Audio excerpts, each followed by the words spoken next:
여러분 진보십니까? 보수입니까? 예? 나이 많다고 다 보수는 아니잖아요, 그죠? 예, 중용이 제일 무서워요. 저는 사실은 신앙적으로는 보수입니다. 예, 저는 보수를 좋아합니다, 사실. 그래서 신앙은 좀 보수적인 색깔을 띄어야 한다고 생각하고, 그리고 또 나라도 저는 보수적인 걸 사실은 좋아합니다. 제가 굉장히 자유롭게 생겼지만 그렇다고 해서 제가 저의 신앙이나 저의 근간은 보수입니다. 근데 중요한 거는 여러분 보수와 진보의 차이가 뭘까요? 사실 되게 헷갈리죠. 저도 사실 헷갈리거든요. 그러니까 제가 뭐 보수라고 하지만 그렇다고 해서 기존의 뭐 어르신들에 대해서 제가 무조건 순종적이냐? 또 그렇지도 않습니다. 여러분 저를 가만 제가 얘기하는 걸 들어보시면 약간 싸가지가 없죠. 그럴 때가 좀 저도 인정합니다. 제가 이렇게 집에서 배울 때 저희 부모님께서 이렇게 발언권을 많이 주셨어요. 그래서 사실은 이제 어른들이 보면은 좀 건방지다라고 할 수 있을 정도로 제가 어른들 앞에서도 이렇게 좀 쉽게 얘기하는 말대꾸도 하고 또 어른들이 하시는 그런 정책이나 뭐 이런 것들에 대해서 대놓고 얘기하기도 합니다. 제가 지난번에도 한번 얘기했었잖아요. 근데 이제 그런 거 가지고 과연 진보냐 보수냐라고 볼 수는 없다는 거죠. 그렇다면 진보와 보수의 기준이 뭘까 되게 애매하죠. 이번에 저희가 이제 교육자 수련회를 가면서 목사님 박재환 목사님이랑 답사를 했습니다. 답사하면서 목사님이 학교에서 들은 얘기를 해주시더라고요. 어떤 교수님이 보수와 진보의 차이를 얘기해 주셨대요. 그럼 여러분들도 한번 마음속으로 대답해 보세요. 서울역에 노숙자가 있습니다. 근데 이 노숙자가 딱 누가 봐도 노숙자가 아니라 저 정도의 나이에 양복을 딱 입고 아주 멀쑥하게 차려 입고 있는데 이 사람이 서울역에서 노숙자 행세를 하는 거예요.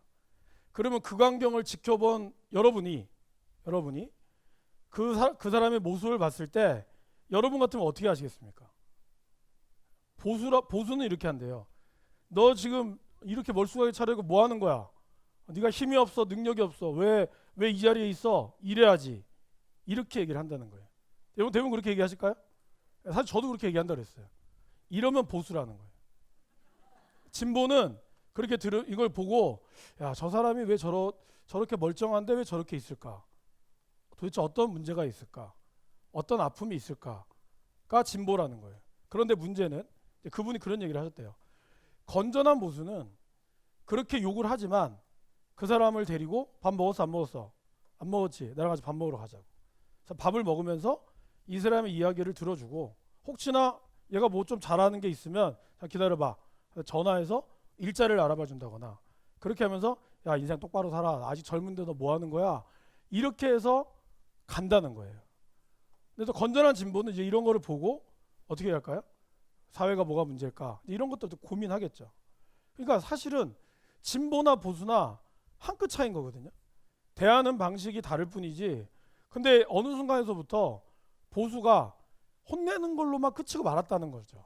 또 진보도 사실은 그 문제를 제기만 하지 문제 제기해서 손만 이 나라가 문제다 썩어 빠졌다라고 얘기하지 정작 문제를 해결할 수 있는 능력이 없다라는 거예요. 사실 여러분 아시다시피 진보 성향의 정당을 잡았습니다. 그죠? 어떻게 보면 그런데 안타깝게도 미투 운동이나 이런 거의 대부분은 진보 성향의 사람에서 일어났다는 거예요. 보수에서 일어날 줄 알았는데. 그러니까 이게 우리가 지금 생각하고 있는 진보와 보수가 과연 어떤 게 옳으냐, 그르냐 이거의 문제 앞에 여러분들이 보수든 진보든 저는 중요하지 않다고 생각합니다. 내가 여태까지 살아왔던 환경이 있거든요. 그러면 나의 성향이 그럴 수 있죠. 저도 아까 얘기했지만 저는 그렇게 자랐지만 그럼에도 불구하고 뭐 성적인 거나 이런 거에 굉장히 엄격했어요. 어머님이 뭐 거의 꽉 잡았으니까. 비디오 보다가 한번 걸려가지고 저희 어머니가 비디오 가게 찾아가서 비디오 가게 뒤집었어요. 그리고 이제 몰래 잡지 보다가 걸려가지고 제가 아무튼 뒤지게 맞을 뻔한 거를 엄마를 끌어안고 기도해달라고. 제가 그렇게 간사하게 넘긴 사람입니다. 살아남으려고. 내가 왜 그런지 모르겠어요, 엄마. 이러면서 사실은 안 그런데. 그러니까 어쨌든 뭐 그런 성향들 저 안에 있거든요. 그러니까 어떤 분들은 또 굉장히 자유분방한 뭐 그런 성적인 걸 떠나서 표현이나 아니면 뭘 해도 부모님이 난 널 믿어줘 이런 사람들 때문에 또 잘하신 분들은 자유롭지만 또 창의력도 있고 그러니까 어떤 게 옳으냐 그르냐는 없어요. 여러분 항상 그걸 기억하셔야 돼요. 보수도 필요하고 진보도 필요한 거죠. 근데 중요한 거는 하나님께서 말씀하시는 거 앞에 우리가 어떻게 바라봐야 되느냐. 근데 어느 순간에서부터 보수는 꼰대. 이게 이런 이미지가 굳어졌다는 거죠. 제가 이번에 봉오동 전투 영화를 봤거든요. 거기서 제가 원래 보수가 이러지 않았나라는 생각을 들은 장면이 하나가 있었어요. 그게 뭐냐면, 여러분 혹시 봉오동 전투 보셨습니까? 안 보셨으면 한번 꼭 보셨으면 좋겠습니다. 근데 그 전투에 보면은 그 원래는 이제 백정이었죠. 소 백정이고, 그리고 또 마적을 하던 사람이 이제 독립군, 거기 독립군 장군인 홈경도라고 하는 장군이 이 사람을 우리나라를 위해서 일해주게. 그래서 이 사람들이 사실은 도적질하고 막 천한 직업이었다가 나라를 위해서 일하는 이제 독립군이 된 거예요. 그러면서 막 독립 자금을 그들이 목숨 걸면서 전달해주고 막 이런 걸 하거든요. 그런데 이제 그 독립 자금이 엄청나게 많은 독립 자금을 전달받은 사람이 그 마적이라고 표현할게요. 그 사람을 만나기로 했어요. 만나기로 하는 도중에 중간에 어떠한 그 뭐라 해야 될까요? 그 어떤 그 숙소에 머물게 됐어요. 그러니까 은신처에 거기 머물면서 이제 돈을 주는데, 거기에 나이 지극히 드신 할아버지 한 분, 이제 거기 독립사시겠죠. 그다음에 아주 젊은 엘리트가 이렇게 둘이가 그 돈을 세면서 이제 그런 대화를 나눠요. 그 젊은이가 이렇게 얘기해요. 그 마적단 새끼들은 걔네들이 도적이지 무슨 독립군이냐고. 지금은 좀 그렇게 할지 몰라도 얘들은 언젠가는 변질할 놈들이다. 대충 이런 대화를 했어요. 근데 그때 그 어르신이 뭐라 그러냐면, 그러지 말라고. 그래도 이 사람들이 개과천선에서 열심히 살고 있는데 우리가 그들을 도와줘야지. 저는 그걸 딱 듣고, 사실 오래 인생을 사신 분이기 때문에 그런 거에 대한 아무리 마적이고 편견 없이 받아들일 수 있다는 거예요. 사실 젊은이는요. 저도 좀 여러분들 비하면 젊지만 젊은이들은 약간 극단적인 게 있어요. 그러니까 우리 어르신들보다 바라보는 눈이 좁아요. 그래서 내가 옳다고 생각하는 거에는 물불 안 가립니다. 그러다 보니까 열정이 있는 거죠. 그러다 보니까 자기랑 맞지 않는 사람에 대해서 지나치게 적대시하기도 해요. 그게 젊은이들이 가지고 있는 어떻게 보면 특징이죠. 왜 여러분들 그런 거를 보면 어떠죠? 아이고 저게 아직 어려서 잘 모른다 그러잖아요. 어른들은 인생을 많이 살아보니까, 인생을 내가 살아보니 이런 놈도 있고 저런 놈도 있고, 이런 놈도 나중에는 변화돼서 이렇게 된다. 이러한 폭넓은 눈이 있거든요. 근데 어느 순간에 이 보수 분들께서 진보처럼 한쪽으로만 너무 치우쳐지게 되는 거예요. 인생을 그렇게 오래 사셨으면서도 오히려 진보 성향의 사이들이 더 넓어지게 되는 경향이 있다는 거죠. 근데 이게 엄밀히 얘기하면 진보가 넓어진다기보다는 보수가 그렇게 하는 게 싫어서 진보가 넓어지는 것처럼 보일 수도 있다라는 거예요. 제가 오늘 이 얘기를 왜 하느냐? 그냥 의미 없이 하는 게 아니라 이따가 공부하면서 나오겠지만, 예레미야는 여러분 어떤 인물일까요? 예레미야는 우리가 계속해서 보셔서 알겠지만, 예레미야는 이스라엘을 너무나 사랑했을까요? 사랑하지 않았을까요? 예레미야 이스라엘 너무나 사랑했습니다. 그런데 이스라엘은 예레미야를 사랑했을까요? 사랑하지 않았을까요? 사랑하지 않았습니다. 왜 그랬을까요, 여러분? Why? 저를 따라해볼까요? 하나, 둘, 셋. Why? 그 이유가 뭘까요? 첫 번째, 여러분들 1장에서 여기 나오지 않지만 1장에 우리가 배경을 혹시 공부했던 분들 기억나실지 모르겠지만, 1장의 배경에서 예레미야가 어디 사람입니까? 아나돗 사람입니다. 아나돗 사람의 직업이 뭐예요? 제사장이었어요. 그죠? 그러니까 지금 우리나라로 치면 뭘까요? 목사예요, 목사. 그런데 목사 중에서도 이 사람은 어떤 목사일까요? 이 사람은 흔히 얘기하는 주류의 목사가 아니었어요. 비주류의 목사였어요. 제사장도 그 나라 그 시대를 잡고 있는 제사장, 그러니까 왕 밑에서 있는 전체를 통과하는 제사장과, 제사장이지만 그냥 시골에서 그냥 묵묵히 하는 제사장이 있었어요. 근데 그 중에 예레미야는 급파였어요. 그런데다가 아나돗이라고 하는 지역 자체가 원래 유배 지역입니다. 다윗에게부터 쫓겨났던 아도니아, 그러니까 자살했죠. 거기서부터 나왔던 그 유배 지역에 있었던 곳이 바로 아나돗이었어요. 그러니까 어떻게 보면 예레미야는 영적인 지도자이지만 그는 주류도 아니고 비주류 중에 아주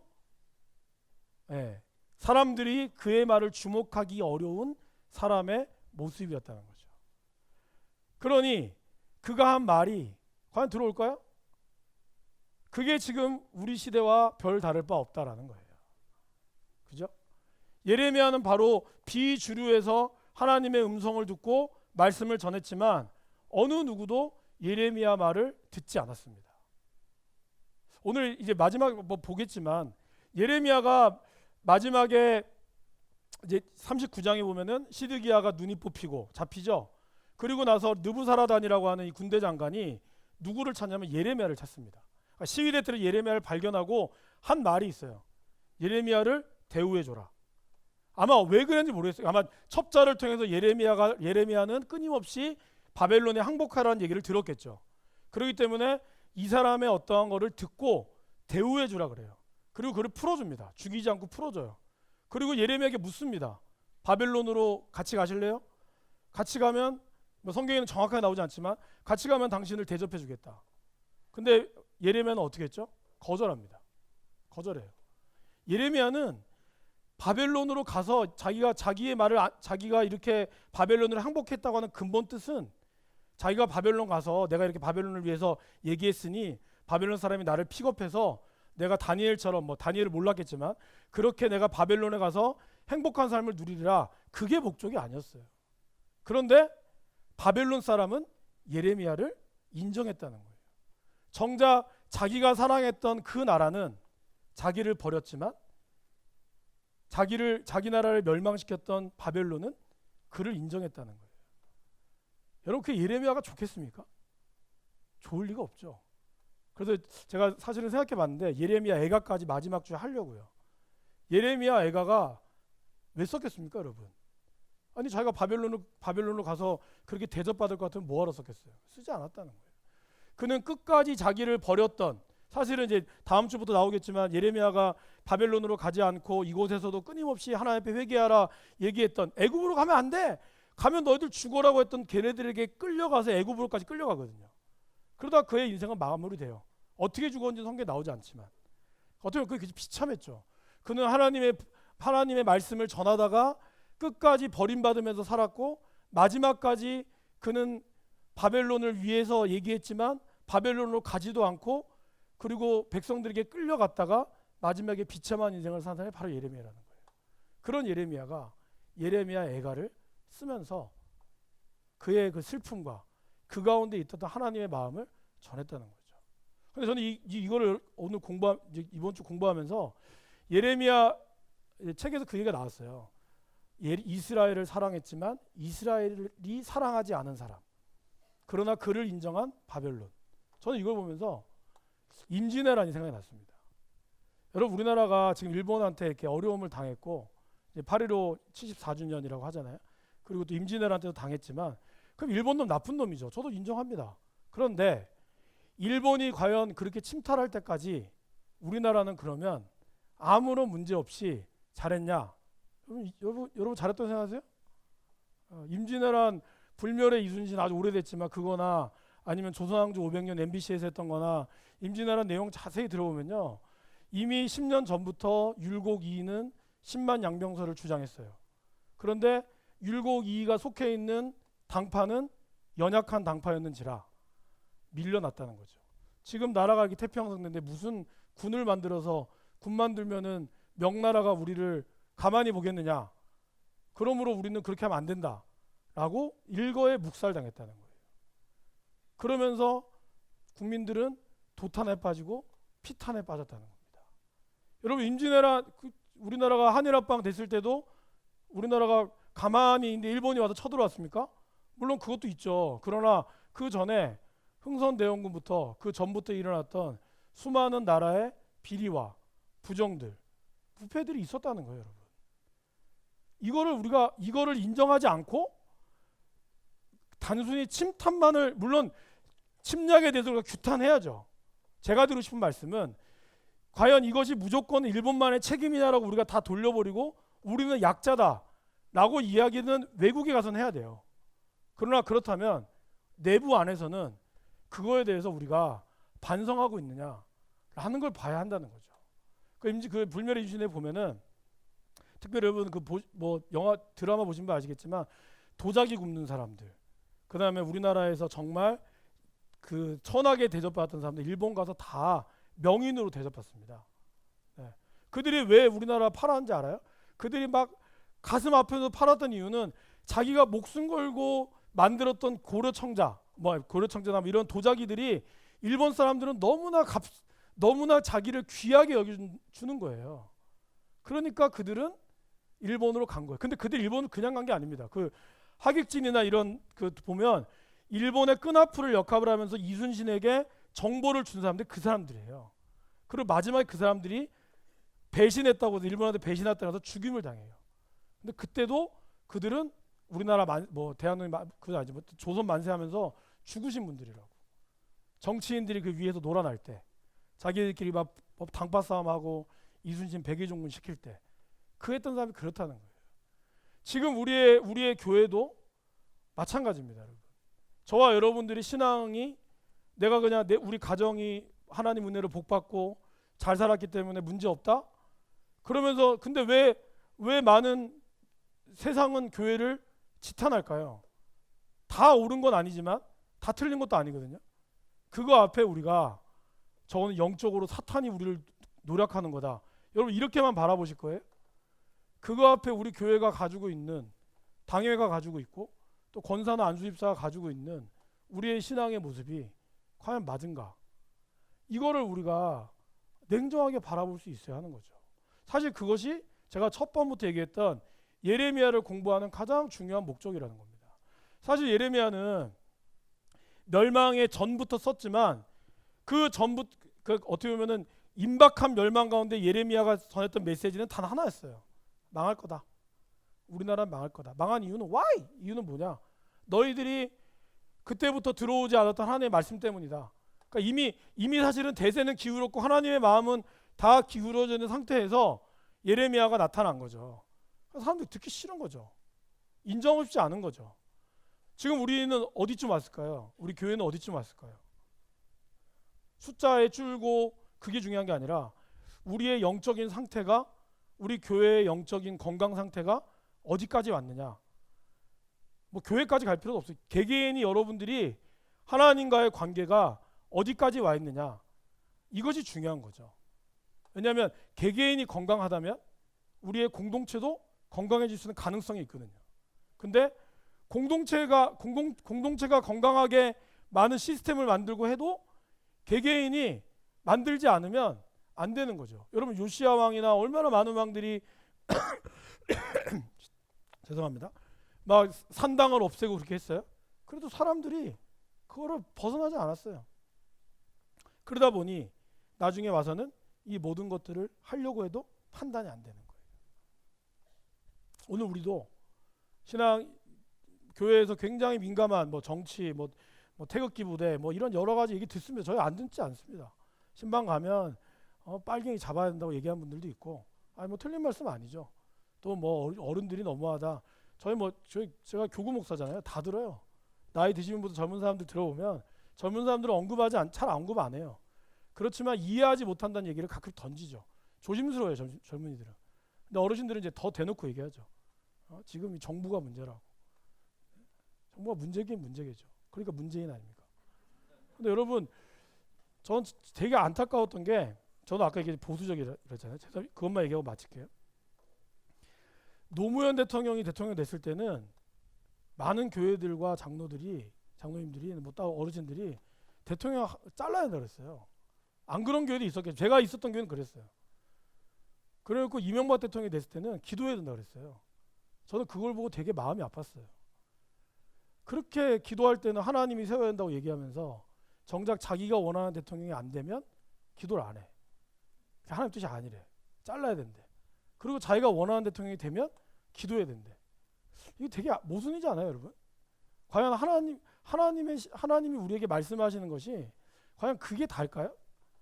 그러니까 그게 어떻게 보면 저와 여러분들이 우리 이 안양제교는 아니라고 생각하지만 제가 했던 교는 그렇게 되게 심했어요. 우리 목사님도 좀 그러셨고, 그러다 보니까 너무 마음이 아픈 거예요. 저는 그 정당을 떠나서 누가 됐든지 간에 그분이 박근혜가 대통령을 되셨든 누가 됐든지 간에 우리가 기도해서 그분이 잘 내 마음에 들면 더 기도하고, 들지 않더라도 더 기도해서 그분이 나만의 대통령이 아니니까 하나님 뜻을 잘 세워갈 수 있도록 우리가 축복해 줘야 되는데 그러지 않고 그것에 따라서 우리가 좌지우지 되고 있다는 거예요. 그러니까 교회가 그러한 모습으로 간다면 우리의 신앙은 건강해지지 않는 거죠. 네. 그것이 지금 우리가 고민해 봐야 될 거라는 겁니다. 그것이 제가 8월 7월부터 정치에 대한 이야기를 전문가도 아니면서도 여러분들과 나누는 가장 중요한 이유 중에 하나라는 거죠. 그러니까 정치가 뭐냐? 끊임없는 아까 계속 여러분 여쭤봤잖아요. 정치가 뭐죠? 뭐 나는 한국당이다. 나는 뭐 민주당. 이게 정치가 아니라 나라가 바르게 설 수 있도록 나가는 것이 정치거든요. 교회의 정치는 뭐예요? 교회가 바르게 설 수 있도록 오늘 목사님 설교하셨지만 교회에 한 끼 양식을 위해서 근데 그 양식을 나눠주는 건 사람이지만 그 양식에 예수님이 드러날 수 있도록 하는 것이 교회 정치거든요. 여러분들이 하는 모든 사역들이 여러분들이 회장이 돼서 내 때 이런 일을 했어. 이걸 자랑하는 게 정치가 아니라 내가 회장이 됐을 때 더 하나님이 드러날 수 있는 남선교회, 여선교회가 되는 것이 진짜 정치거든요. 근데 내가 회장 돼서 나는 이런 일 많이 했다고 그거를 자랑하는 거는 진짜 어리석은 거죠. 그 사람은 그냥 거기서 상 다 받는 거예요. 천국 가서 상 달라는 말 하지 마세요. 하나님 그때 다 줬다? 이게 끝이에요. 그러니까 하나님 나라에 상 받고 싶으면 여기서 그런 말 하지 마시라고. 다 하나님이 줄 거니까. 여기서 상 받고 끝할 거다. 여기서 퉁칠랍니다. 그럼 여기서 마음대로 하세요. 하나 주실 거예요. 하나 안 주세요. 그러면 나중에 딴소리 하지 마세요. 천국 가서. 그러니까 진짜 하나님이 원하는 정치와 그리고 교회가 말씀하는 것이 무엇인가를 저와 여러분들이 고민해야 한다는 거예요. 늘 얘기하지만 고민하지 않고 그냥 내가 기도한 대로만 간다? 여러분 저번에 얘기했죠. 예레미야 31장에서 예레미야가 북이스라엘의 회복을 얘기했거든요. 근데 북이스라엘은 회복되지 않았습니다. 안 왔어요. 지금도 학자들 사이에는 그 의견이 분분해요. 왜 그럴까? 예레미야 거짓말했나? 저도 잘 모르겠어요. 그러나 한 가지 확실한 거는 비록 예레미야가 하나님의 말씀을 대언했고 아직까지 주님이 오시지 않았기 때문에 그 예언의 뜻을 우리가 아직까지 모를 수도 있어요.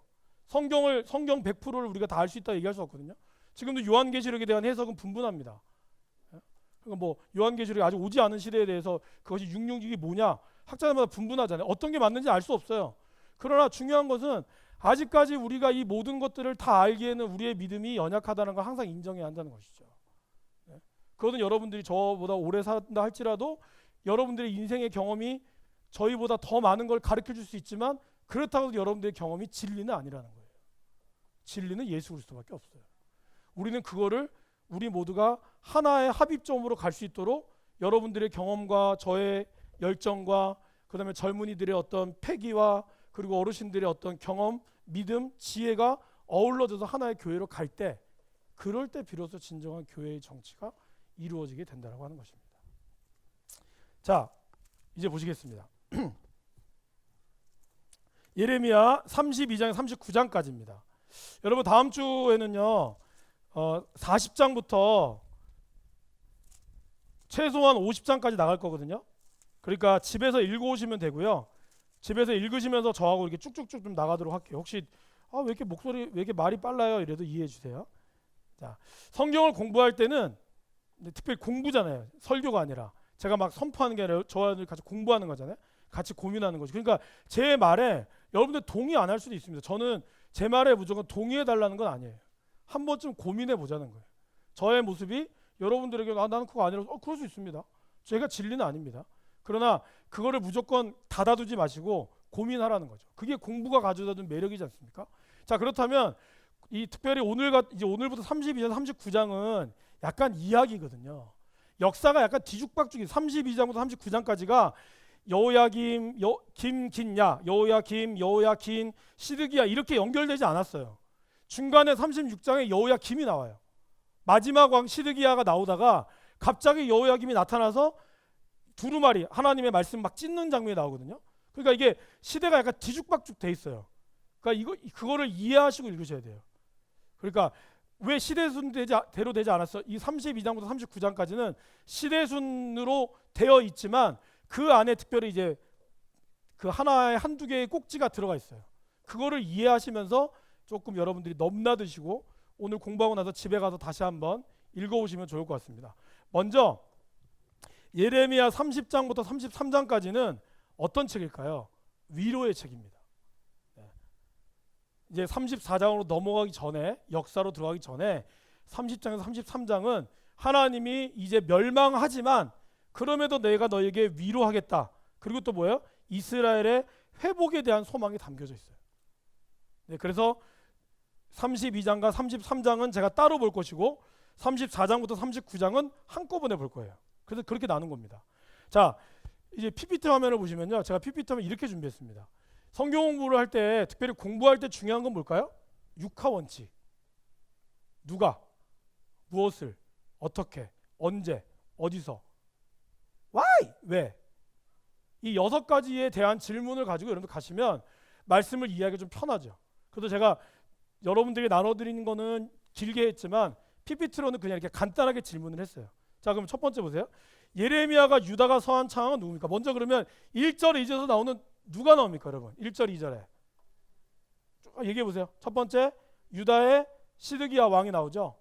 그죠? 그리고 또 누가 나옵니까? 느부갓네살. 그리고 또 누가 나옵니까? 2절에 보시면 예레미야가 나오죠. 근데 자, 그러면 한 명씩 시드기야는 어떤 상황이죠? 시드기야는 지금 예루살렘에 갇혀 있는 상황이죠. 그죠? 그러면 이걸 누가 가두고 있어요? 시드기야가 아니라 느부갓네살 왕이. 그러니까 이거를 요약하면 시드기야 왕 때에 바벨론에 있는 느부갓네살 왕이 예루살렘을 포위하고 있었다는 거죠. 그리고 이때 예루살렘 안에 예레미야는 어떻게 돼 있어요? 예, 감옥에 갇혀 있는 거예요. 그래서 시위대 뜰에 갇혔다라고 표현되고 있죠. 그렇죠? 자, 그렇다면 우리가 질문할 수 있죠. 뭘까요? Why? 예레미야가 왜 갇혔어요? 그게 3절에서 5절에 나오는 말씀이죠. 이거를 요약하면 이겁니다. 첫 번째, 예레미야가 계속해서 얘기한 건 뭐죠? 여러분 한번 중간쯤 보시면 이게 3절에서 5절이 쭉 연결돼 있잖아요. 중간쯤 보시면 이렇게 나오죠. 그가 시드기야를 바벨론으로 끌려가리니 시드기야는 내가 돌볼 때까지 거기 있으리라. 그러니까 예레미야는 시드기야가 포로로 끌려가게 될 것이다라는 말을 했잖아요. 그래서 싸움에도 승리하지 못할 거다라고 했는데 이때 시드기야는 뭐라고 생각했습니까? 유다 왕 시드기야가 이르되 내가 어찌하여 이같이 예언하였느냐 하고 그를 가두었다 그랬어요. 그러니까 예레미야는 하나님의 말씀을 전했는데 시드기야는 뭐로 받아들였죠? 정치적 반론으로 받아들인 거예요. 정치적 발언으로 받아들인 거예요. 제가 여러분 한 달 동안 공부한 거 기억나세요? 이 당시에 이스라엘은 어떤 파로 나눠졌다고요? 친애굽파와 친바벨론파. 근데 시드기야는 어디 쪽이었어요? 약간 친애굽파였어요. 그러니까 예레미야는 하나님의 말씀이라고 했죠. 사실 일관되게 얘기한 거잖아요. 그런데 시드기야는 입장이 야, 너 왜 그렇게 예언해? 너 뭐야? 야당이야? 여당이야? 정치적 발언으로 이해한 거예요. 그러니까 사실 예레미야가 잡히게 된 이유는 뭘까요? 정치범으로 잡힌 겁니다. 정치범으로 잡힌 거예요. 그래서 여기 보시면 디모데후서 4장 3절 말씀 화면 보이시면 한번 읽어줄까요? 때가 이르리니 사람이 바른 교훈을 받지 아니하며 귀가 가려워서 자기의 사욕을 따를 스승을 많이 두고, 이게 말세에 나오는 현상이에요. 말세가 되면 사람들이 바른 교훈 받기보다는 자기 사욕에 듣고 싶은 것만 듣는다는 거예요. 혹시 여러분들 그렇지 않습니까? 내가 하나님의 말씀을 들을 때 내가 듣고 싶은 거에만 듣고, 목사님이 축복합니다라면 다 아멘하고, 딱 그렇더라고 보니까. 우리 열심히 우리 하나님 뜻대로 다른 사람 도우며 삽시다 이러면 별로 아멘 많이 안 해요. 하나님 여러분들 복 줄 줄 믿습니다 이러면 아멘해요.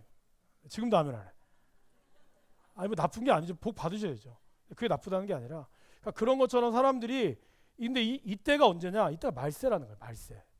귀가 가려워서 자기의 사욕을 들을 스승을 많이 듣고, 결국 시드기야도 그랬다는 거죠. 정치적 발언으로 이해했다는 거예요. 만약에 그가 하나님이 당신을 축복할 겁니다 이러면 정치적 발언이 아니라 이 사람은 뭐라고요? 참 선지자다 얘기할 거라는 거예요.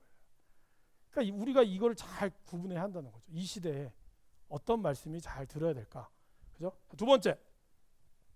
자, 이제 32장에 보면은 예레미야를 찾아온 사람이 있었어요. 근데 뭐를 지시하죠? 한마디로 표현하면 밭을 사라라는 거죠. 그러니까 여기 보시면 누가 나옵니까, 여러분? 32장 6절에 보시면 7절 내 숙부 살롬의 아들 하나멜이 와서 아나돗의 밭을 사라고 얘기를 해요. 그게 하나님이 예언한 거죠. 야, 아나돗이라고 하는 사람, 너희 숙부가 하나멜이 올 건데 하나멜이 와서 너한테 제발 내 밭을 좀 사다오 라는 말을 할 거야. 그럼 너는 어떻게 돼요? 너는 밭을 사라, 이 말을 한 거죠. 그렇다면 why? 왜 살까요? 이게 이제 16절에서 25절에 나오는 예레미야의 기도 속에 나와져 있는 겁니다. 자, 여러분 17절 말씀 같이 읽어보실까요? 예레미야의 기도인데요. 17절 말씀 읽어보겠습니다. 시작.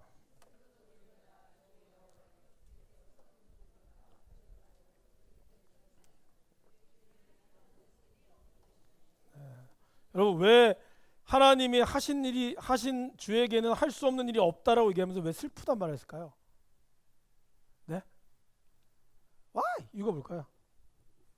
그렇잖아요, 여러분. 하나님은 능력 있습니다, 이런 얘기할 때는 뭔가 긍정적인 의미가 담겨져 있잖아요. 여러분들 기도할 때 그렇잖아요. 근데 지금 예레미야는 하나님은 크신 능력이 있습니다, 그런데 슬프도소이다 얘기하는 거예요. 그 말 왜 그럴까요? 하나님의 말씀하신 대로 예루살렘이 멸망할 거라는 걸 알고 있었다는 거예요. 그러니까 하나님의 그 능력은 충분히 할 수 있습니다. 그런데 인간적으로 내 마음이 너무 아프다는 거예요. 우리가 이렇게 기도할 수 있어야 돼요. 하나님의 말씀을 듣고, 제가 늘 얘기했잖아요. 여러분들의 기도가 이루어지지 않는다고 해서 내가 기도 이렇게 했는데 너 왜 내 말 안 들어? 그래서 그 사람을 정죄하는 게 아니라, 예레미야가 그랬잖아요. 거짓 선지자가 나타나서 예레미야에게 그랬죠. 예레미야가 망할 거다 그랬을 때 거짓 선지자는 뭐라 그랬죠? 아닙니다, 예레미야가 거짓말하고 있는 거예요. 2년 만에 우리나라는 회복될 거야. 그랬을 때 예레미야가 누가 만나 보자, 한번 얘기 한번 해볼까, 이렇게 얘기하지 않았어요. 예레미야가 뭐라 그랬다고요? 당신 말처럼 되면 얼마나 좋겠냐고. 그렇죠. 나라 망한 걸 누가 줘? 예레미야도 마음은 그랬다는 거예요. 그런데 하나님의 진짜 뜻은 그게 아니다 보니, 당신 말이 되면 아멘, 너무 좋겠지만 당신은 지금 거짓말하고 있으니 거짓말한 걸로 사람들을 미혹하니까 당신은 죽을 거다라는 예언을 하죠. 그리고 그는 정말 죽어요.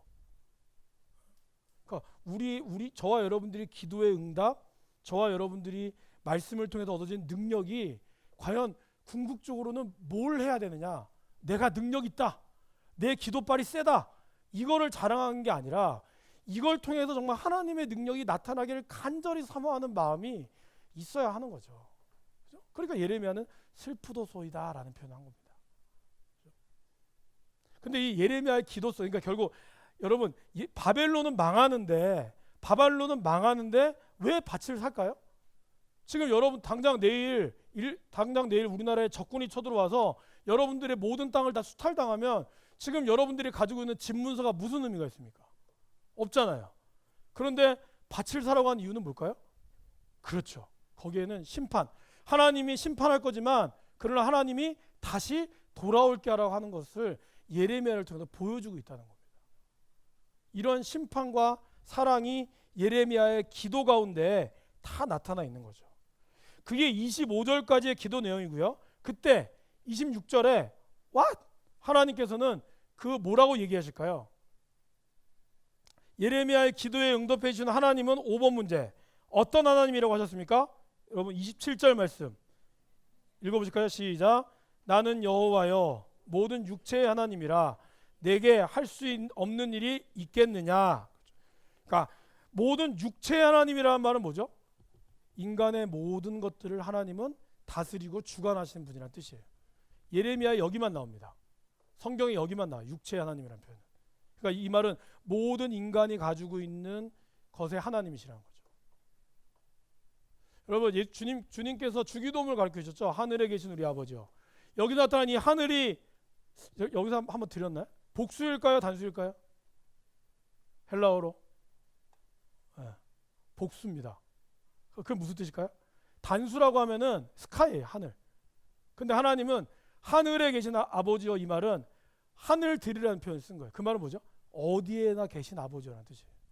주기도문 첫 번째 문장 자체가 하늘에 계신 아버지요, 이 말은, 왜 우리가 여기 있으면서 그러잖아요. 하늘이 부끄럽지 않느냐? 그 말 뭐예요? 하늘이 안 보이잖아요. 근데 그 말을 왜 하죠? 다 지켜보고 있다는 뜻이죠. 예수님도 하늘에 계신 우리 아버지였을 때 모든 곳에 계신 아버지란 뜻이에요. 하나님의 편재성, 어디에나 계시는. 근데 오늘 하나님도 예레미야의 기도에 응답할 때 내가 어떤 하나님이냐, 모든 육체의 하나님이라는 거죠. 근데 그 하나님께서 뭘 해요? 심판을 내리신다는 거죠. 그럼 왜 심판할까요? Why? 이유가 뭘까요? 이거예요. 우상 숭배했다는 거죠. 그러니까 31절 보세요. 31절. 이 성이 건설된 날로부터 오늘까지 나의 노여움과 분을 일으킴으로 내가 내 앞에서 그것을 옮기려 하노니. 그러니까 이미 솔로몬 왕이 예루살렘을 짓고 그때부터 얘네들이 계속해서 하나님의 말씀을 듣지 않고 자기 손으로 만들고 그거를 의지하며 나아갔던 그런 것을 하나님은 계속해서 선지자를 통해서 얘기했지만 그럼에도 불구하고 듣지 않았던 그런 것으로 인해 내가 이제 최종적으로 너희를 심판할 것이다. 그러나 36절 보세요. 이스라엘의 하나님 여호와께서 너희가 말한 바 칼과 기근과 전염병으로 말미암아 바벨론 왕의 손에 넘긴 바 되었다 하는 이 성에 대하여 내가 이같이 말씀하시느니라. 보라, 내가 노여움과 분함과 큰 분노로 그들을 쫓아보내었던 모든 지방에서 그들을 모아들여 이곳으로 돌아오게 하여 안전히 살게 하라. 하나님은 다시 약속하고 있다는 거죠. 그래서 예레미야한테 아나돗의 밭을 사라라고 이야기한 거예요. 그러니까 이게 단순히 예레미야가 땅을 사서 뭔가 이렇게 땅 투기를 하는 게 아니라 그거를 통해서 하나님 보여주는 거죠. 여러분 사실은 엄밀히 얘기하면 예레미야는 아내가 없어요. 네, 결혼 안 했어요. 그리고 예레미야는 애굽인가 거기 떠돌다 죽었잖아요. 그러니까 아나돗의 밭을 사도 의미가 없어요. 물려줄 사람도 없거든요. 근데 하나님이 아나돗 그걸 산 이유는 예레미야의 재산이 문제가 아니라 그걸 통해서 하나님이 야 내가 너희를 다시 돌려보내게 할 거야. 그래서 그거를 하나님은 보여줬다는 거죠. 이러한 회복의 하나님이시라는 겁니다. 저와 여러분도 마찬가지입니다. 우리가 하나님 앞에 엎드릴 수 있지만 그러나 하나님은 결코 우리를 버리지 않으신다는 거죠. 그래서 33장에 나와서 33장에 누가요? 하나님이 어떤 하나님이라고 나옵니까? 2절 말씀 한번 읽어보실까요? 시작.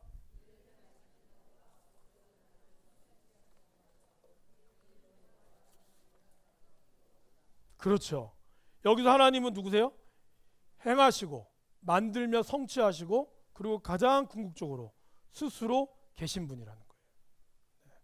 모든 신들은 다 자기의 필요에 의해 만들었지만 하나님은 스스로 존재하셔서 그분이 모든 일들을 이루신다라고 얘기하고 있다는 거죠.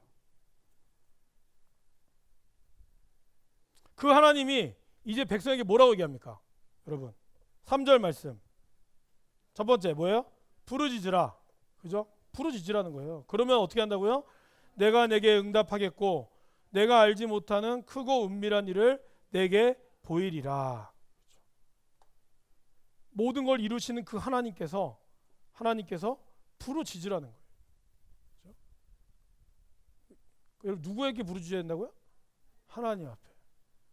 남편한테 가서 막 돈 달라고 부르짖는 게 아니라 남편을 옆에 딱 놔두고 교회에 가서 하나님께 부르짖으라고. 알겠죠? 기도하러 가실 때 남편 같이 기도하러 가자고 해서 남편 옆에 딱 앉혀놓고 하나님 우리 남편이 돈을 안 줍니다. 그렇게 누구한테 기도하는 거예요? 하나님한테 하는 것 같지만 남편한테 기도 하고 남편에게 하는 것 같지만 하나님한테 하는 거죠. 네. 그렇게 하라는 얘기는 아니고 어쨌든 그래서 하나님께서 뭐라고요? 부르짖으라는 거예요. 너희의 마음을 토하라는 거예요. 그럼 하나님이 반드시 내가 알지 못하는 크고 은밀한 일을 보여주시겠다라고 이야기를 하죠. 그러면서 이제 10절에서 26절에 보면 하나님의 회복이 나와요. 이제 하나님이 어떤 걸 회복해 주실 거냐? 10절 11절 여러분 10절 11절 말씀을 요약하면 이겁니다. 첫 번째 뭐예요? 예배가 회복된다는 거예요. 보세요. 11절 중간쯤 보면은 유다 성읍들과 예루살렘 거리에서 즐거워하는 소리, 기뻐하는 소리, 신랑의 소리, 신부의 소리와 및 만군의 여호와께 감사하라. 여호와는 선하시니 그 인자하심이 영원하다 하는 소리와 여호와의 성전에 감사제를 드리는 자들의 소리가 다시 들리리니 이는 내가 이 땅에 포로를 돌려보내어 지난 날처럼 되게 할 것임이라. 여호와의 말씀입니다. 그러니까 하나님 앞에 부르짖을 때 하나님은 어떻게 한다고요? 먼저 예배, 특별히 감사가 회복되게 하시고, 두 번째는 뭘까요? 12절 13절 보세요. 12절 13절 여러분 한번 읽어주시겠습니까? 시작.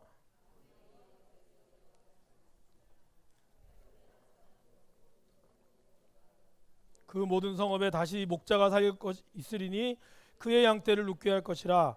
산지 성읍들과 평지 성읍들과 네겝의 성읍들과 베냐민 땅과 예루살렘 사면과 유다 성읍들에서 양떼가 다시 계수하는 자의 손 아래로 지나리라. 여호와께서 말씀하시느니라. 그러니까 원래는 짐승과 방목지가 회복된다는 거죠. 근데 이렇게 다시 얘기하면 저와 여러분들의 삶의 현실도 회복된다는 거예요.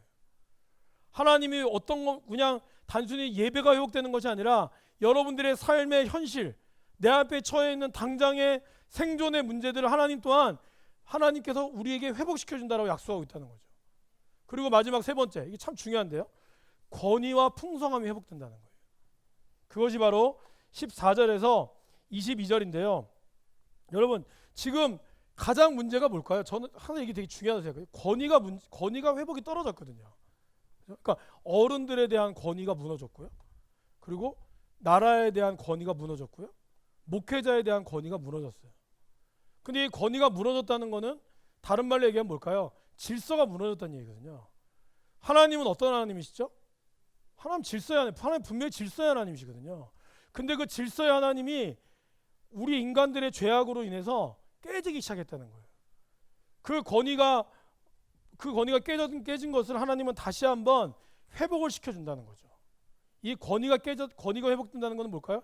다시 한번 가정으로 치면 아버지의 권위, 어머니의 권위, 그리고 자녀와 딸, 이런 질서들이 다시 회복이 되면서 어떤 일이 될까요? 이것이 회복이 되면 가정이 화목해지고 회복하게 되면 결국 풍성함이 회복되게 된다는 거예요. 그러니까 저와 여러분들이 하나님을 믿는 사람들의 영적인 권위가 회복될 수 있도록 기도해야 돼요. 예전에는 예수 믿는 것이 자랑스러웠죠. 근데 지금은 예수 믿는 것이 자랑스럽기가 쉽지가 않아요. 예전에는 교회 다닌다 그러면 역시 교회 다니는 사람은 그래 다르다 그랬거든요. 하다못해 남 믿는 남자들도 교회 다니는 여자랑 결혼하고 싶어 했어요. 지는 세상적으로 놀면서도 근데 여자는 교회를 다닌다 이렇게 생각했다고. 왜 그럴까요? 뭔가 교회를 다니는 여자분은 정숙하고 그리고 이렇게 참하다고 생각했거든. 그러니까 근데 이런 권위들이 무너지기 시작했다는 거예요. 그죠? 근데 이런 것들이 하나님 나라에 다시 되면 권위가 회복이 된다는 거예요. 그죠?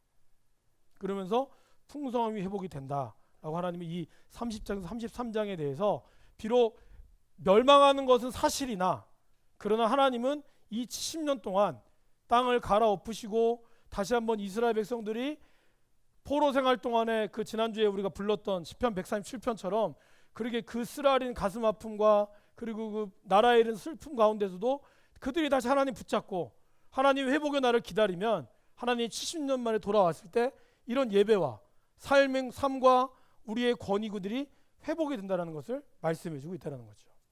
이것이 30장에서 33장까지 나온 내용입니다. 자, 이제 34장부터 주전 605년부터 멸망했던 586년에 일어난 일들과 말씀들이 이 34장과 39장에 나옵니다. 다 사실 거의 다 아는 내용이에요. 왜냐하면 예레미야는 거의 일관되게 얘기했거든요. 자, 보시면 여기서 바벨론에게 항복하라고 하는 메시지를 누가 전했죠? 네? 7절. 그때 바벨론의 왕의 군대 예루살렘의 유다에 남은 모든 성읍을 쳤으니 다 남았더라. 근데 그 여기 보시면 예레미야에게 1절에 임하셨고 그리고 이 메시지를 누구에게 전하라고 했어요? 7절 6절입니다. 죄송합니다. 읽어보실까요? 선지자 예레미야가 이 모든 말씀을 예루살렘에서 유다 왕 시드기야에게 아뢰니라. 그런데 예레미야는 바벨론에게 항복하라는 메시지를 시드기야에게 전했고 그런데 시드기야는 듣지 않았죠. 자, 그렇다면 why? 그래서 하나님이 왜 이렇게 심판하려고 했을까? 여러 가지 이유가 있지만 첫 번째 이유가 제가 여러분들한테 2번 문제. 시드기야의 어떤 모습이 유다 백성과 흡사하다고 말씀을 하시나요? 이거에 대한 내용을 8절부터 22절까지 내용이 바로 그겁니다. 나라가 어려웠어요. 어려워서 시드기야가, 그러니까 여기 나오지 않아요. 여기에는 정확하게 나오지 않지만 뭐라고 얘기했냐면 어느 날 시드기야, 이 나라가 어려웠을 때 시드기야가 예레미야한테 뭘 물어봤는 것 같아요. 나 어떻게 해야 됩니까? 왕으로서. 아직 뭐 포위된 상태는 아니고요. 그때 예레미야가 그런 얘기를 했던 것 같아요. 지금 노예를 해방시켜 줘야 된다. 지금 그러니까 어떻게 보면은 한 사람이라도 억울한 사람이 없도록 만들어 줘야 됩니다. 그 말을 듣고 시드기야가 노예를 해방시켜 준 거예요. 여기 노비 생활했던 사람들 6년 7년 동안 뭐 여러 가지로 인해서 노예를 어쩔 수 없이 했던 모든 사람들에게 노예 해방을 선포하노라라고 한 거예요. 그래서 정말 사람들이 자유민이 됐어요. 자유민이 되면서 나라가 어려웠던 것이 풀리기 시작한 거예요. 근데 사람이 화장실 들어갈 때의 마음과 나올 때 마음이 다르죠. 그러니까 이게 나라가 좀 살만하니까 사실 예레미야는 그 시드기야는 어땠죠? 아깝기 시작한 거예요. 왜냐면 여러분 노예는 뭐죠? 저번에 우리 출애굽기 얘기할 때 기억나십니까? 왜 이집트가 부강하게 됐죠?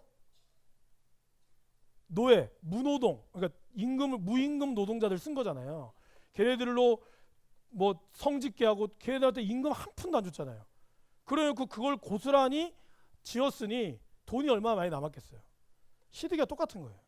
시드기야도 좀 힘들어가지고 노예를 해방시켰는데 이제 나라가 다시 한번 정상적으로 돌아올 때쯤 되니까 마음이 바뀐 거예요.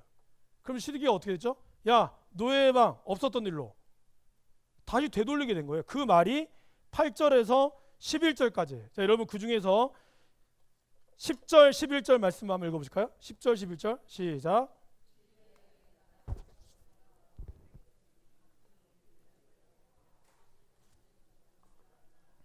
순복하여 놓았더니 후에 그들의 뜻이 변하여 자유를 주었던 노비를 끌어다가 복종시켜 다시 노비로 삼았더라. 근데 이 얘가 왜 중요할까? 이제 12절부터 그러므로 여호와의 말씀이 여호와께로부터 예레미야에게 임하시라. 그러니까 이 시드기야의 모습을 통해서 12절부터 22절까지는 유다가 그랬다는 거예요. 야, 내가 너희들을 출애굽시켜가지고 노예로 해방시켜 줬잖아. 그리고 너희들 나를 잘 따르려고 내가 너희들을 해방시켜 줬는데 왜 너희들이 다시 나의 뒤통수를 쳐? 힘들고 어려울 때는 하나님께 부르짖었잖아요. 그죠? 출애굽기 3장인가에 보면은 그들이 너무 힘들어서 하나님께 부르짖었다 그랬거든요. 그리고 모세를 부를 때 하나님이 그랬잖아요. 내가 너희의 부르짖음을 들었다. 그래도 내가 너를 해방시켜 주겠다고 했거든. 그래서 정말 너희들이 그렇게 힘들고 어려운 상태를 부르짖어서 해방시켜 줬더만 해방시켜 주고 가나안 땅도 다 줬는데 왜 이제 와서 나를 버리고 다른 걸 섬기냐 이거예요. 그 모습이 시드기야 왕과 다를 바 뭐가 있느냐. 그것이 너희들이 멸망하는 이유라는 거예요. 이거를 우리는 세상 말로 뭐죠? 의리가 없다는 거예요. 이 사람들이 믿음을 변질했다 이 말은 의리가 없다는 뜻이에요. 한 번 믿었으면 끝까지 믿어야지. 왜 너희들이 힘들 때는 하나님 찾다가 힘든 건 좀 풀리니까 하나님 잊어버리냐? 그거를 지적하고 있다는 것이죠. 그러면서 35장에 신실한 사람으로 누구를 얘기할까요? 그쵸. 배신. 아까 이게 3절 배신이고요. 그러면서 신실한 사람으로 3번 문제에 신실한 사람들의 모습을 누구를 예를 두고 있습니까? 바로 레갑 사람들을 예를 두고 있어요. 이들은 어떤 거 보냐면 여러분 35장 7절 보세요. 6절부터 7절 6절 7절 읽어보실까요? 시작.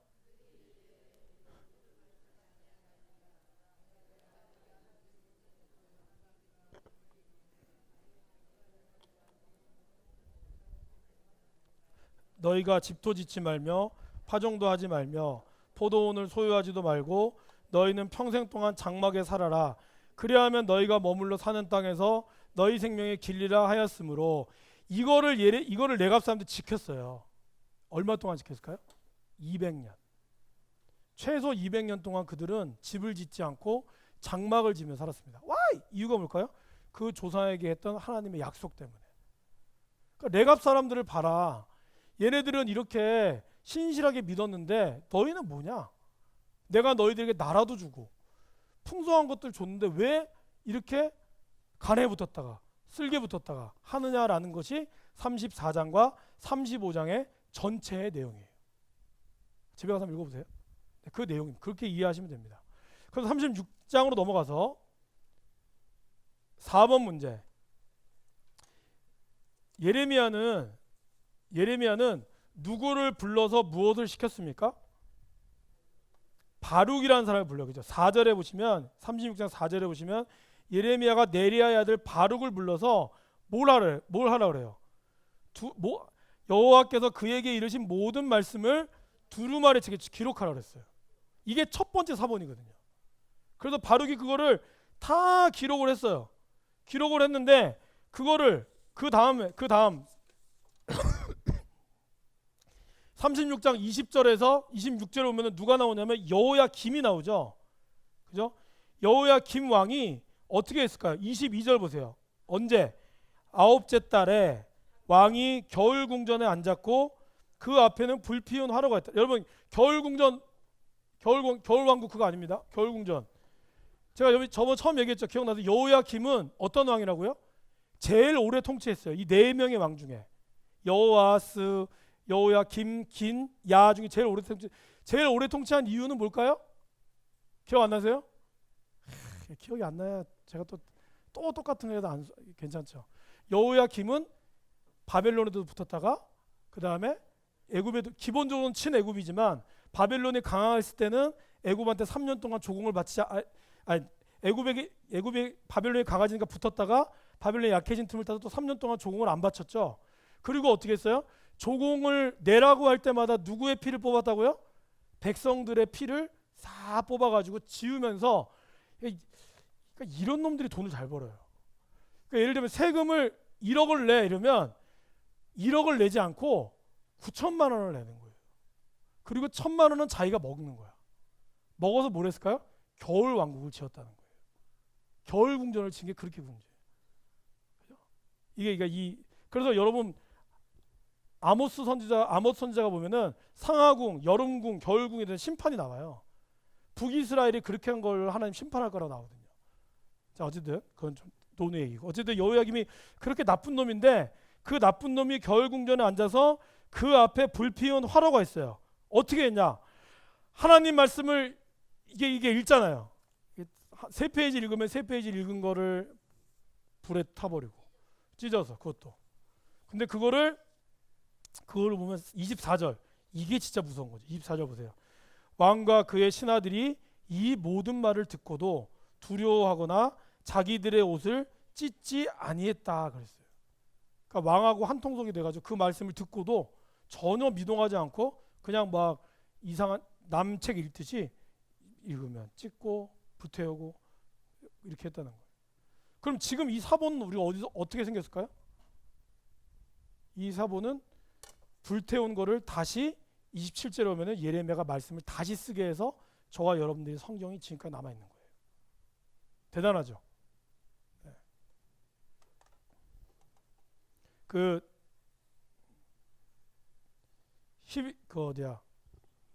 시베리아 수용소에서 쓴 수용소 군도라고 하는 소설이 있습니다. 혹시 아십니까? 그거 누가 썼죠? 제가 이름 기억이 안 나네. 근데 네, 아무튼 있어요. 솔제니친인가? 맞나요? 솔제니친 여러분 그 수용소에 있는 내용을 과감 없이 썼거든요. 어떻게 썼는지 아세요? 머리에 다 기억을 했었대요. 네. 왜냐하면 수용소 안에서는 글을 쓸 수 없게끔 만들었거든요. 그거를 하나하나 다 기억해가지고 엄청난 분량의 러시아 소설을 쓴 거예요. 그게 대단하죠. 사람이 그만한 능력이 있는 겁니다.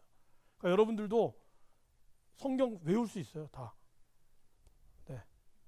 하라는 얘기는 아니고 죄송합니다. 분위기가 썰렁해졌네. 자 6번 시간이 없습니다. 자 6번 시드기야를 왕으로 세운 사람은 누굽니까? 느부갓네살. 그래서 저번에 얘기했죠. 원래 시드기야는 족보가 어떻게 돼요, 여러분? 족보가 왕의 아들이 아니라 왕의 숙부였다고. 그 전 왕의 숙부였어요. 그러니까 정통성으로 인정을 받을까요, 못 받을까요? 인정 못 받아요. 그래서 정통성을 인정받지 못해. 그러니까 얘가 참 나쁜 놈인 게 바벨론 입장에서 나쁜 놈인 게 느부갓네살이 누구죠? 바벨론 왕이잖아요. 그러면 바벨론 왕이 그래도 너는 왕이 될 자격이 없지만 어쨌든 내 끈앞으로 왕을 세웠으면 바벨론에 충성을 해야죠. 근데 집단에는 뭔가 한다고 바벨론에 충성 안 한 거죠, 결국에는. 그러다가 비참한 현상을 되게 된 거죠.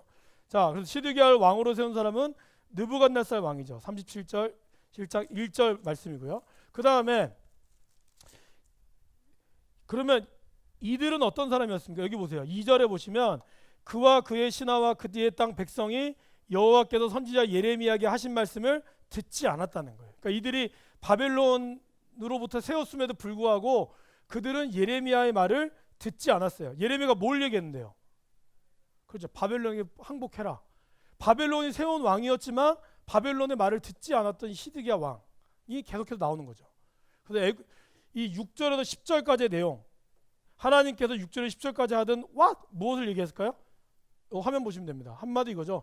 애굽은 지금 전쟁 기간인데 애굽은 돌아갈 것이다. 그리고 갈대아인이 와서 이 성을 쳐서 빼앗아 버릴 것이다 라고 얘기했지만 그들은 듣지 않고 어떻게 했습니까? 어떻게 했어요? 다시 예레미야를 구덩이에 잡아 가둬요. 그리고 나서 38장에 넘어가시면 이들을 가둔 사람이 밧단의 아들 이스마엘부터 쭉 나오죠. 근데 이렇게 가둔 이유는 뭐라고요? 거의 계속 반복됩니다. 받은 이유는 뭐예요? 바벨론에게 항복해라. 이것 때문에. 그러니까 지금 이 뒤에부터 나온 내용은 다 거의 비슷하거든요. 그러니까 여러분들 그냥 들으시기만 해도 됩니다. 자, 그런데 재밌는 사실은 뭐냐면요. 38장에 이렇게 왔어요. 근데 14절에 보시면 시드기야가 예레미야를 몰래 찾아와요. 찾아와서 뭘 묻죠? 야, 하나님이 나한테 할 말 없대? 이렇게 물어본 거예요. 사실 예레미야 답답하죠. 아니 계속 얘기했잖아요. 아니 그거 말고 다른 거 없냐고. 이게 14절에서 23절까지 내용이에요. 내용은 뭐죠?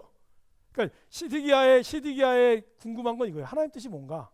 그러나 진짜 숨겨진 의미는 뭐였죠? 야, 그거 말고 다른 걸 듣고 싶다는 거죠. 근데 예레미야가 일관적으로 얘기하는 건 뭐죠? 항복하시오. 그래야지 살 겁니다. 이때 시드기야의 발언, 재밌는 발언, 19절 말씀. 19절 한번 읽어보실까요? 시작. 예레미야에게 이르되 나는 갈대아인에게 항복한 유다인을 두려워하노라.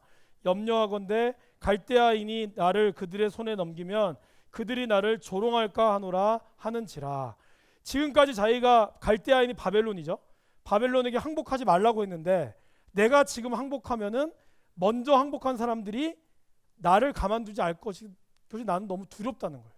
그렇기 때문에 나는 결론적으로 뭐예요? 하나님 뜻을 지킬 수가 없다. 이게 그의 결론이에요.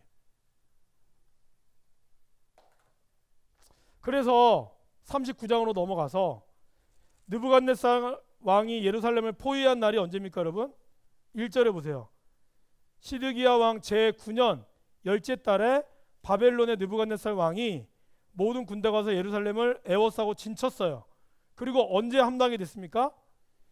제11년 넷째 달 아홉째 날에 성이 함락이 돼요. 이게 몇 개월이에요? 지난번 했었는데 18개월.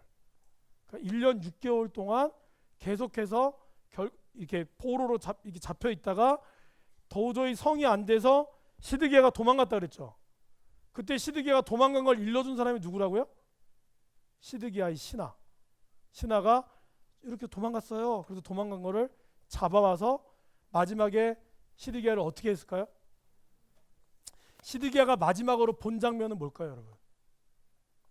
자기 아들과 유다의 모든 귀족을 죽인 것을 그의 눈으로 마지막으로 봤어요. 그 이후 그는 눈이 뽑혔습니다. 상상해 봤거든요. 그러니까 가장 마지막 눈을 사용했을 때 가장 비참한 장면을 봤던 그가 눈 없이 살았을 때 계속 그의 눈에 아른거리는 것은 이 마지막 장면이 아니었을까? 얼마나 슬펐을까? 그렇죠? 자, 그러면서 이제 아까 말씀드렸던 겁니다, 여러분. 그렇죠? 느부갓네살 왕이 예레미야를 어떻게 대우하라고 했냐? 그죠? 예레미야를 해하지 못하도록 했고 선지자가 원하는 대로 해줘라. 그러면서 당신이 바벨론으로 갈 것이면 우리는 당신을 바벨론으로 가서 대우를 해주겠다. 그러나 예레미야는 뭐라 그랬죠? 안 가겠다고.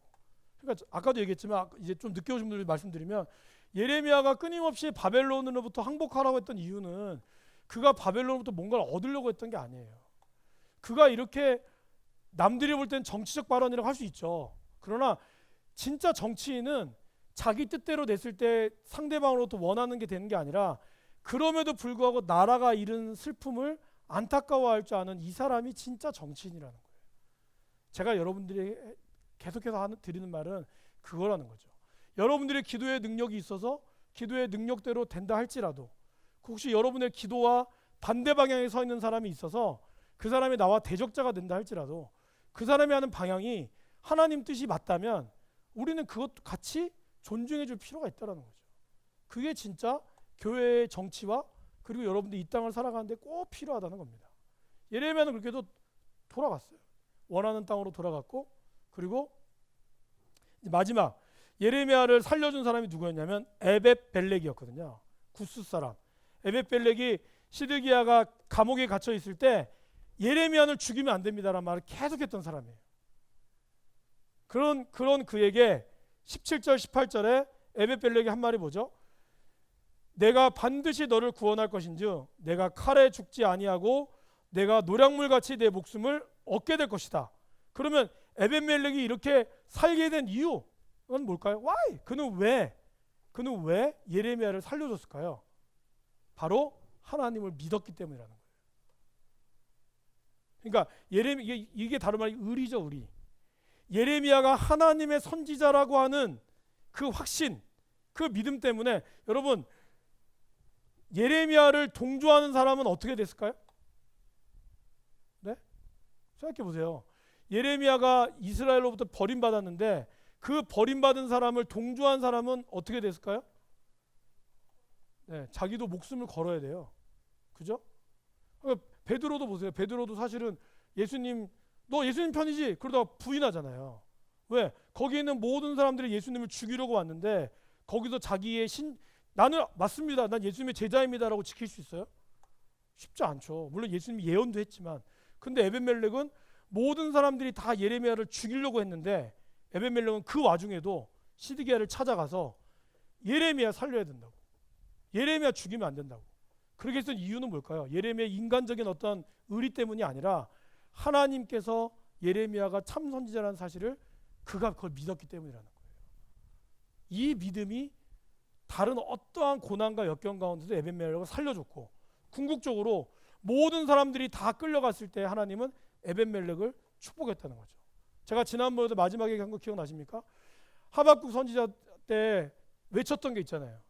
아무리 이스라엘이 범죄했어도 바벨론은 아예 하나님의 하자도 모르는 인간들인데 그들 앞에 이렇게 하나님 믿는 사람이 죽어서야 되겠습니까? 그 말을 외쳤잖아요. 그게 하박국의 메시지거든요. 그때 하나님이 하박국을 통해서 하신 말씀이 뭐죠? 의인은 믿음으로 말미암아 살리라. 아무리 세상이 어려워서 믿는 사람들이 핍박받을 때가 와도 그때도 하나님을 믿는 사람, 하나님의 말씀을 믿는 사람은 하나님이 반드시 그 사람을 지켜준다는 거예요.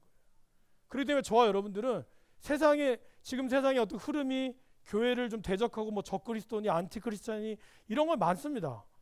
우리가 그런 거 앞에 동요할 필요가 없어요. 오히려 우리는 우리 믿음을 잘 지키고 그러나 그들이 하는 말 중에 우리가 들어야 될 것이 있다면 분별력을 갖고 들어야 되죠. 그리고 우리 교회가 다시 한번 갱신할 수 있도록 나가야 하는 겁니다. 카톨릭이 어떻게 살아나는지 아십니까, 여러분? 카톨릭이 종교개혁을 일으켰을 때 카톨릭은 반종교개혁이라고 해서 다시 한번 카톨릭 안에 자체적인 종교갱신을 했습니다. 그 카톨릭이 지금까지 온 거예요. 그리고 그들이 노열나를 중심으로 한 예수회를 만들어서 지금도 세계 곳곳에 포교를 하고 있어요. 저는 그들이 옳다라는 게 아니라 그들도 그런 위험 앞에 다시 한번 점검하고 갱신했다는 거예요. 여러분 원래 개혁교회의 모토가 뭔지 아세요? 칼빈과 그리고 루터와 찌빙글레가 했던 개혁교회의 모토가 뭔지 아세요? 제가 라틴어로 하고 싶지만 까먹어서 할 수는 없고 번역해드리면 개혁된 교회는 끊임없이 개혁되어야 한다. 이게 개혁교회 모토예요. 저와 여러분들이 개혁을 해서 우리 교회가 세워졌잖아요. 근데 그것이 지금 또 개혁되지 않고 지금 이대로가 좋사오니 아니 지금도 뭐 편한데 뭐 자리도 잘 지키고 그렇게 된다면 머무는 순간 죽는 겁니다. 네. 왜냐하면 저와 여러분들에게는 끊임없이 죄로부터 가려고 하는 관성이 있거든요. 예수를 믿어도 죄로부터 가려고 하는 관성이 있어요. 왜 지난주에 우리 총장님이 오셔서 말씀 기억나시죠? 욕을 엄청 잘했던 사람이 말씀을 듣고 욕을 끊었다가 3개월이 지나서 다시 되돌아갔다고. 그게 사람이에요, 여러분. 직분 내년도에 그 직분 뭐 한다고 얘기 들었는데 직분 맡으면은 얼마나 금이도 오래 갈 것 같으세요? 내가 권사 됐으니까 집사 됐으니까 그래 새벽기도 열심히 나오고 그게 여러분 그게 얼마나 오래 갈 것 같으세요? 길어야 3개월? 그걸로 오래 못 갑니다, 여러분. 하나님과의 관계는요 내가 세워진 위치로 오래 가는 게 아니에요.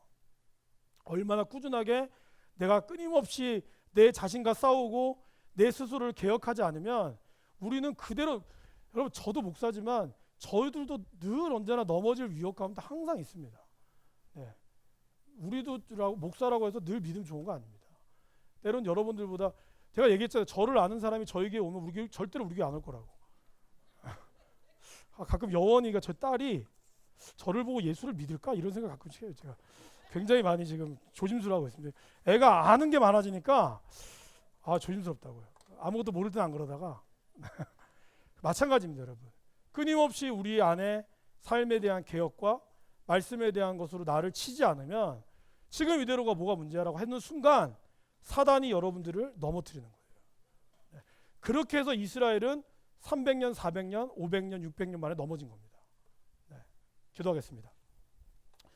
사랑과 은혜가 많으신 아버지 하나님, 예레미야를 통해서 다시 한번 우리를 돌아보게 하시고 이 시대를 돌아보게 하시고 우리 교회를 돌아보게 하여 주시옵소서. 하나님의 뜻을 잘 세워나가는 우리가 되게 하여 주시옵소서. 남은 한 주간도 말씀 속에서 말씀이 우리 가운데 이끌어 가시는 바대로 우리가 주님 주신 십자가의 길을 온전히 걸어가게 하여 주시옵소서. 예수님 이름으로 기도드립니다. 아멘.